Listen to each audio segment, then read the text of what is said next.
নমস্কাৰ ছাত্ৰ ছাত্ৰীসকল আজি আমি তোমালোকৰ সংখ্যাৰ সৈতে খেলা এই অধ্যায়টোৰ অনুশীলনী 3C 3 নম্বৰ পৰা আমি আজি আলোচনা কৰিম ঠিক আছে 1 আৰু 2 এইকেইটা তোমালোকে নিজে কৰি ল'ব পাৰিবা তথাপিতো মই কোৱেশ্চন আনসাৰ কেইটা কৰি দিম তো 3 নম্বৰটো তোমালোকে কিতাপ বহি উলিয়াই লোৱা চোৱা কি আছে A আৰু B সংখ্যা দুটা গসাউ H হ'লে M আৰু N দুটা স্বাভাৱিক সংখ্যা সদায় পোৱা যায় যাতে A = M * H আৰু B = N * H হয় এতিয়া ইয়াৰ সহায়ত A = 225 আৰু B = 315 হ'লে M আৰু N কি হ'ব নিৰ্ণয় কৰা ঠিক আছে এইটো আমাৰ কোৱেশ্চনটো এনেকৈ দিয়া আছে তো আমাক কি দিয়া আছে A আৰু B যিকোনো দুটা সংখ্যা দিয়া আছে ঠিক আছে A আৰু B তোমালোকে যি মন যায় তাকে ধৰি ল'ব পাৰা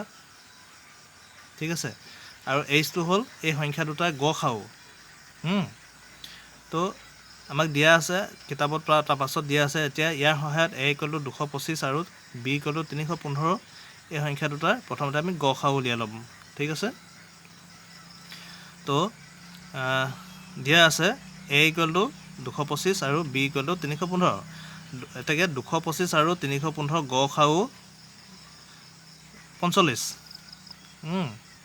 গসাউ মানে গৰিষ্ঠ সাধাৰণ উৎপাদক তাৰমানে এই 45 সংখ্যাটোৱে 225কো সম্পূৰ্ণভাৱে হৰণ যাব আৰু 315কো সম্পূৰ্ণকৈ হৰণ যাব ঠিক আছে হেতুৱে হ'ব গসাউ 225 আৰু 315 এই দুটা সংখ্যাক এটা সংখ্যাহে যিকোনো এটা সংখ্যাহে হৰণ যাব ঠিক আছে হে হৰণ যোৱা সংখ্যাটোকে গসাউ বুলি কয় এতিয়া A = M * H আমাক এই কোৱেশ্চনটো দিছে চোৱা A = M * H বুলি দিছে এইটোকে আমি ইয়াতে পাতি দিছোঁ তো A মানটো কিমান A মানটো 225 এইটো আমি ইয়াত লিখি থৈছোঁ দিয়া আছে A = 225 গতিকে A পোনে পোনে 225 ভৰাইছোঁ M ৰ মানটো নাই ইয়াত চোৱা M ৰ মানটো উলিয়াবলৈহে দিছে M আৰু N কি হ'ব নিৰ্ণয় কৰা ঠিক আছে M ৰ মানটো নাই গতিকে M টো আমি পাতি থৈ দিছোঁ এনেকৈ পূৰণ চিন আছে পূৰণ চিন দি দিছোঁ H মানে গসাউটো কিমান পালোঁ আমি 45 পাই থৈছোঁ গতিকে 45 পাতি দিছোঁ H ৰ পোনে পোনে ঠিক আছে এতিয়া এমটো এফালে লৈ আহিছোঁ এইখিনি আমি কেলকুলেশ্যন কৰিছোঁ তো এমটো আমি এইফালে লৈ আহিলোঁ 225টো এইফালে থাকিবই ওপৰত আৰু 45টো 225ক হৰণ কৰিব লাগিব তলত থাকিবগৈ ঠিক আছে তো এতিয়া M = 225 / 45 এতিয়া 225ক 45এ ডিভাইড কৰি দিয়ে তেতিয়াহ'লে কিমান থাকিব ইয়াক ডিভাইড কৰিলে 5 বাৰ যাব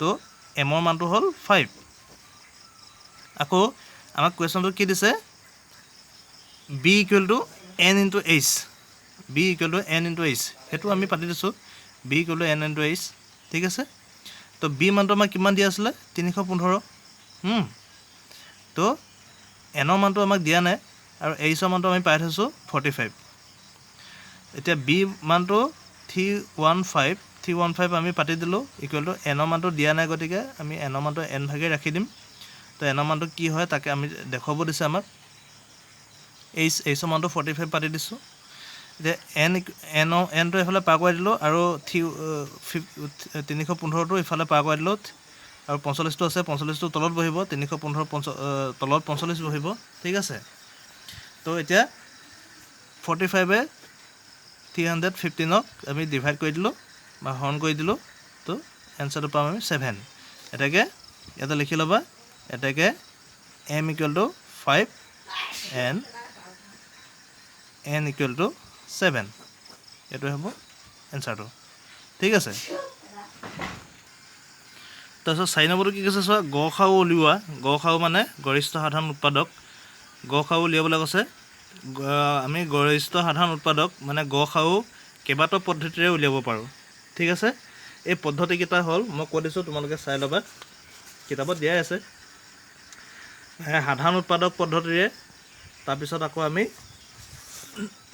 2 নম্বৰটো মৌলিক উৎপাদক বিশ্লেষণ কৰিব পাৰোঁ আৰু পৰস্পৰ হৰণ পদ্ধতিৰেও কৰিব পাৰোঁ আৰু চুটি হৰণৰ নিয়মেৰেও আমি গসাউ উলিয়াব পাৰোঁ ঠিক আছে এতিয়া আমাৰ 1 নম্বৰটো কৈছে যে সাধাৰণ উৎপাদক পদ্ধতিৰে আমি 12, 36 আৰু 45ৰ গসাউ উলিয়াব লাগে ঠিক আছে। এতিয়া প্ৰতিটো সংখ্যাৰ উৎপাদকবিলাক উলিয়াব লাগিব। 12 উৎপাদক, 36ৰ উৎপাদক, 45ৰ উৎপাদক ভাগ ভাগকৈ উলিয়াব লাগিব। ঠিক আছে। 12 উৎপাদকবিলাক কি হৈছে? 12 উৎপাদক আমি কেনেকৈ উলিয়াওঁ? আগতে মই উৎপাদক আৰু গণিতক এইবিলাক শিকাইছোঁ, তোমালোকে তাতো চাব পাৰা বা ইয়াত ভালকৈ চাই ল'লে ইয়াতে বুজি পাবা। তো 12 উৎপাদক 1ৰ লগত 12 পূৰণ কৰিলে 12 হ'ব। ঠিক আছে। তো 2ৰ লগত 6 পূৰণ কৰিলেও আকৌ 12ই হ'ব। 3ৰ লগত 4 পূৰণ কৰিলে 3 4 গুণ 12 হ'ব। ঠিক আছে। এনেকৈ কৰি তোমালোকে এই উৎপাদকখিনি উলিয়াই ল'বা। তাৰপিছত 36ৰ উৎপাদক 1ৰ লগত 36 পূৰণ কৰিলে 36এ হ'ব। 2ৰ লগত 18 পূৰণ কৰিলে 36 হ'ব। 3ৰ লগত 12 পূৰণ কৰিলে 36 হ'ব। 4ৰ লগত 9 পূৰণ কৰিলে 36 হ'ব। 6ৰ লগত 6 পূৰণ কৰিলেও 36এ হ'ব। ঠিক তেনেদৰে 45ৰ উৎপাদক 1ৰ লগত 45 পূৰণ কৰিলে 45এ হ'ব। 3ৰ লগত 15 পূৰণ কৰিলে 45 হ'ব। 5 আৰু 9 লগত পূৰণ কৰিলে 5 9 গুণ 45 হ'ব। ঠিক আছে। এতিয়া আমি এইখিনি ভাগ ভাগকৈ লিখি ল'ম। তো 12 উৎপাদক কি হ'ব? 1 2 3 4 6 আৰু 12। এইখিনি হ'ল 12 উৎপাদক। ঠিক আছে। আৰু 36ৰ উৎপাদক কি পালোঁ আমি? এইখিনি 1 2 3 4 6 6 6 দুটা আছে, যিকোনো এটা লিখিলে হ'ব। 9 12 18 আৰু 36 এইখিনি আমি লিখি ল'লোঁ 36লৈকে। তাৰপিছত আৰু 45ৰ উৎপাদক 1 3 5 15 আৰু 45। ঠিক আছে। ইয়াৰ উৎপাদকবিলাক আমি এনেকৈ ভাগ ভাগকৈ লিখি ল'লোঁ। আৰু চাইছোঁ যে এই তিনিটা সংখ্যা আছিলে আমাৰ 12 36 আৰু 45। এই তিনিটা সংখ্যাতে থকা উৎপাদকবিলাক কোনবিলাক মিলিছে, গোটেই তিনিটাতে কোনকেইটা সংখ্যা মিলিছে। আৰু ইয়াতে এটা কথা মনত ৰাখিবা, 1টো হ'ল সকলো সংখ্যাৰে উৎপাদক। 1টো এই যে 1 দেখিছা, 1টো সকলো সংখ্যাৰে উৎপাদক হয়। গতিকে 1টো আমি ধৰা নহয়। ঠিক আছে। তাৰপিছত 2কেইটা চোৱা, 2কেইটা অকল 12 আৰু 36তহে আছে, 45ত 2 নাই। ঠিক আছে। তো 3কেইটা চোৱা, 3কেইটা 12 আৰু 36 আৰু 45ত গোটেইকেইটাতে আছে। গতিকে 3টো হ'ল ইয়াৰ উৎপাদক, গতিকে আমি 3টো ঘেৰ দি দিছোঁ। তো 4টো আকৌ 12 আৰু 36ত আছে, 45ত নাই। 5টো অকল 45ত আছে, বাকীকেইটাত নাই। 6টো এনেকৈ ভাগ ভাগকৈ আছে, বাকী এটাও নিমিলে। মানে দুটাৰ লগত মিলিলে নহ'ব, তো গোটেই তিনিটা লাইনতে মিলিব লাগিব। ঠিক আছে। এতিয়া তিনিটা লাইনত মিলা সংখ্যা আমি কি পালোঁ? 3 পালোঁ। ঠিক আছে। গতিকে 3টোৱে হ'ব আমাৰ গ-সা-উ। ঠিক আছে। 12 36 আৰু 45 এই সংখ্যাকেইটাক 3য়েহে সম্পূৰ্ণৰূপে হৰণ যাব। ঠিক আছে। এতিয়া তোমালোকে এইখিনি লিখি ল'বা। 12 36 আৰু 45ৰ সাধাৰণ উৎপাদকৰ 1 আৰু 3। গতিকে 12 36 আৰু 45ৰ গ-সা-উ হ'ব 3। ঠিক আছে। তাৰপিছত আছে বি নম্বৰটো, মৌলিক উৎপাদক নিৰ্ণয় কৰি পেলাই আমি কেনেকৈ গ-সা-উ উলিয়াব পাৰোঁ। মই এতিয়া 2 নম্বৰটো লৈ লৈছোঁ, 70 105 175। তো সমাধান মৌলিক উৎপাদক বিশ্লেষণ কৰি। মৌলিক উৎপাদকবিলাক কেনেকৈ বিশ্লেষণ কৰিম? প্ৰথম সংখ্যাটো 70 আছে। তো 70 হ'লে কি হ'ব আমি চোৱা, 70টো আমি কেনেকৈ কৰি লৈছোঁ, 70টো তোমালোকে লিখি ল'বা। 70ক আটাইতকৈ সৰু সংখ্যাটোৱে হৰণ কৰি দিবা। এইটো চুটি হৰণ পদ্ধতিৰে আমি কৰি লৈছোঁ। 2 35 70 আৰু 5 7 গুণ 35 হ'ব। আৰু ইয়াৰ উৎপাদককেইটা কি পালোঁ? 2 5 আৰু 7। গতিকে মই লিখিছোঁ 2 5 7। ঠিক তেনেদৰে 105ৰ উৎপাদকবিলাক উলিয়াই লৈছোঁ। এইটো চোৱা 105টো প্ৰথমতে 5এ হৰণ কৰিলোঁ, 5এ 21 বাৰ গ'ল 105ক। তাৰপিছত 3 7 গুণ 21 হ'ল। গতিকে ইয়াৰ উৎপাদক 5 3 আৰু 7 পালোঁ। 5 3 5 7 বা 5 7 3 একে মই মিলাই লৈছোঁ সৰুৰ পৰা ডাঙৰলৈকে। তাৰপিছত 175 আছে। 175টোক আমি এনেকৈ কৰি লৈছোঁ। প্ৰথমতে 5এ গৈছে, 5এ 35 বাৰ গৈছে। তাৰপিছত 5 7 গুণ 35। ইয়াৰ উৎপাদককেইটা কি ল'ল? 5 5 আৰু 7। ঠিক আছে। ইয়াৰ উৎপাদক এইকেইটা পালোঁ। এতিয়া ইয়াৰ গোটেইকেইটাতে এই তিনিটা সংখ্যা আছে যে, গোটেই তিনিটা সংখ্যাতে মিলা সংখ্যাবিলাক আমি ঘেৰ চিন দি দিছোঁ। ঠিক আছে। এতিয়া এতেকে 70 105 আৰু 175 গ-সা-উ কি হ'ব? এই যিকেইটা ঘেৰ চিন দিছোঁ, ঘেৰ চিন দিয়া এই তিনিটা সংখ্যা মিলি গৈছে নহয়, 1 2 3টা, 5 3টা আছে মিলি গৈছে, আৰু 7 3টা আছে মিলি গৈছে। ইয়াৰ মিলা এটা এটা ল'লে হৈ গ'ল। 3টা 5ৰ ভিতৰত এটা 5 আৰু 3টা 7ৰ ভিতৰত এটা 7। তাৰপিছত 5 আৰু 7 পূৰণ কৰি দিয়া, 5 7 গুণ কিমান হ'ল? 35। গতিকে ইয়াৰ 70 105 আৰু 175 গ-সা-উ হ'ব 35। ঠিক আছে। তাৰপিছত চি নম্বৰটো আছে পৰস্পৰ হৰণ নিয়মেৰে। আমি পৰস্পৰ হৰণ নিয়মেৰে, তাৰমানে ইটোৱে সিটোক হৰণ কৰি পিনি আমি কেনেধৰণে গ-সা-উ নিৰ্ণয় কৰিব পাৰোঁ। তো মই 4 নম্বৰটো লৈছোঁ চোৱা 144 240 192 প্ৰথমতে আমি 144 আৰু 240 গসাউ নিৰ্ণয় কৰিম প্ৰথমতে আমি এই দুটা সংখ্যাহে গসাউ নিৰ্ণয় কৰিম ঠিক আছে তো হৰণ কৰিলে মানে 144 240 হৰণ কৰিব লাগিব সদায় সৰু সংখ্যাটো ডাঙৰ সংখ্যাটো হৰণ কৰোঁ আমি ঠিক আছে তো মই আকৌ এবাৰ কৰি দেখাই দিছোঁ চোৱা 240 হৰণ কৰিব লাগিব 144 এ প্ৰথমতে 144 এ 240 কেইবাৰ হৰণ যাব প্ৰথমতেতো এবাৰে হৰণ যাব মানে নাই এবাৰ হৰণ গ'লে 144 হ'ব 144 তাৰপিছত আমি এইটো সংখ্যাটো বিয়োগ কৰি দিম তো বিয়োগ কৰি দিলে মানে কিমান থাকিব 10 পৰা 4 গ'লে 6 আৰু এইফালে 96 থাকিব ঠিক আছে আকৌ 96 এ 144 হৰণ কৰিব লাগিব এই 144টো যে 144 হৰণ কৰি দিয়া এইফালে তাৰপিছত আমি কেইবাৰ যাব তাৰপিছতো আকৌ এবাৰে যাব হা 96 এ 144 এবাৰে যাব তো 96 হ'ব তাৰপিছত ইয়াক আকৌ বিয়োগ কৰি দিয়া তো বিয়োগ কৰি দিলে কিমান থাকিব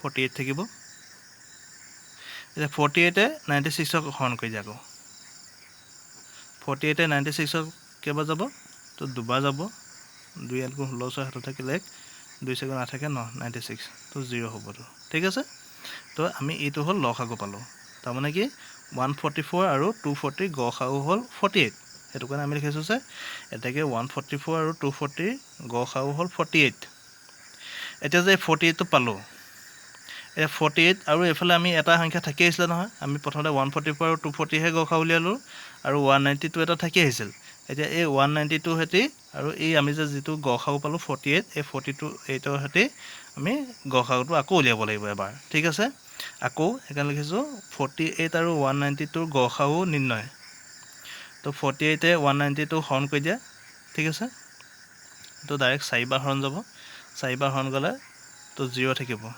তো আমি 48 টো পালোঁ গসাগু এটাকে 48 আৰু 192 গসাগু 48 এ পালোঁ গতিকে 144 240 আৰু 192 সংখ্যাকেইটাৰ গসাগু 48 এ হ'ব ঠিক আছে তাৰপিছত 2 নম্বৰটো ছুটি হৰণ নিয়মেৰে কেনেকৈ আমি গসাগু উলিয়াব পাৰোঁ মই 3 নম্বৰটো লৈছোঁ 84 168 আৰু 210 ছুটি হৰণ পদ্ধতিৰে এইটা নহয় হা 84 168 2110 মানে 210 এই সংখ্যাকেইটা সম্পূৰ্ণৰূপে 84 168 আৰু 210ক সম্পূৰ্ণৰূপে হৰণ যোৱা সংখ্যাটো ল'ব লাগিব সম্পূৰ্ণৰূপে হৰণ যোৱা সংখ্যাটো হ'ল 6 মানে আটাইতকৈ ডাঙৰ সংখ্যাটো 6 হ'ব হৰণ যোৱা 2ও হৰণ যাব ইয়াক ঠিক আছে তো আটাইতকৈ ডাঙৰ সংখ্যাটো হ'ল 6 গতিকে 6 হৰণ গ'লে মানে কি হ'ব ইয়াৰ প্ৰকৃত ভাজক 6 এই সাইডত লিখি গৈছোঁ মই তো 6 14ক 84ক 14 বাৰ যাব 6 আকৌ 168ক 28 বাৰ যাব 6 এ 210ক মানে 210ক 35 বাৰ যাব ঠিক আছে আকৌ যিকেইটা পালোঁ 14 28 25 35 এই সংখ্যাকেইটাক 7 এ যাব মানে ইহঁতৰ আটাইতকৈ ডাঙৰ ভাজকটো হ'ল 7 ইহঁত 14 28 আৰু 35ৰ আটাইতকৈ ডাঙৰ ভাজকটো হ'ল 7 7ৰে হৰণ যাব ঠিক আছে এতিয়া 7ৰে 14ক দুবাৰ যাব আৰু 7ৰে 28ক 4 বাৰ যাব 7ৰে 35ক 5 বাৰ যাব তো মানে প্ৰকৃত ভাজকটো হ'ল 7 এতিয়া 2 4 আৰু 5ক এইকেইটাক এটা সংখ্যাৰো হৰণ নাযায় 2 এ 2ক হৰণ যাব 2 এ 4ক হৰণ যাব কিন্তু 2 এ 5ক হৰণ নাযায় ঠিক আছে বা গতিকে আমি ইয়াৰ প্ৰকৃত ভাজক নাই বুলি লিখিছোঁ এইটো এতিয়া কি পালোঁ কেইটা সংখ্যা পালোঁ আমি 6 আৰু 7 পালোঁ এই 6 আৰু 7 কেইটা পূৰণ কৰি দিলে মানে আমি ইয়াৰ গসাগুটো পাই যাম গতিকে 84 168 আৰু 210ৰ গসাগু হ'ব 6 × 7 এই যে 6 আৰু 7 প্ৰকৃত ভাজক যিকেইটা পালোঁ এই প্ৰকৃত ভাজককেইটা পূৰণ কৰিলে যিটো সংখ্যা পাম সেইটো সংখ্যা হ'ব আমাৰ গসাগু ঠিক আছে এইটো 42 পালোঁ আমি গসাগু ইয়াৰ পিছৰ ভিডিঅ'টোত মই লসাগুৰ বিষয়ে আলোচনা কৰিম তোমালোকে গসাগু ইয়াৰ কিবা যদি বুজি নোপোৱা মোক কমেণ্ট কৰি জনাবা ঠিক আছে